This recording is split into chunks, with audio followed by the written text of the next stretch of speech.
नमस्ते, मेरो नाम रोमन श्रेष्ठ। म काठमाडौँबाट 5th कोहर्ट साथी शिक्षक। म हालसालै त्रिपुरा सुन्दरी गाउँपालिका वडा नम्बर 2 स्थित श्री गणेश आधारभूत विद्यालयमा अङ्ग्रेजी शिक्षकको रूपमा कार्यरत छु।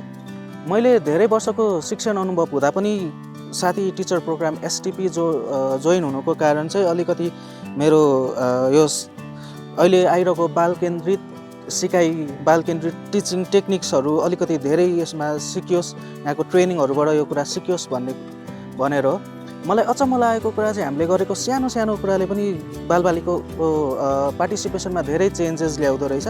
हामीले प्रश्न गर्ने तरिका, हामीले अलिकति डेस्क एरेन्ज गर्ने तरिकाले पनि केटाकेटीहरूमा धेरै चेन्जेस भेटाएँ मैले। त्यो बाहेक मैले यहाँबाट सिकेको भनेको चाहिँ अलिकति आफ्नो टिचिङ टेक्निक्सहरूलाई अलिकति फ्लेक्सिबल बनाउने हो, plus learning is a continuous process भन्ने कुरा पनि मैले यहाँबाट धेरै राम्रो इक्जाम्पल्सहरू देखेँ, धेरै राम्रोसँग सिकेँ। Thank you.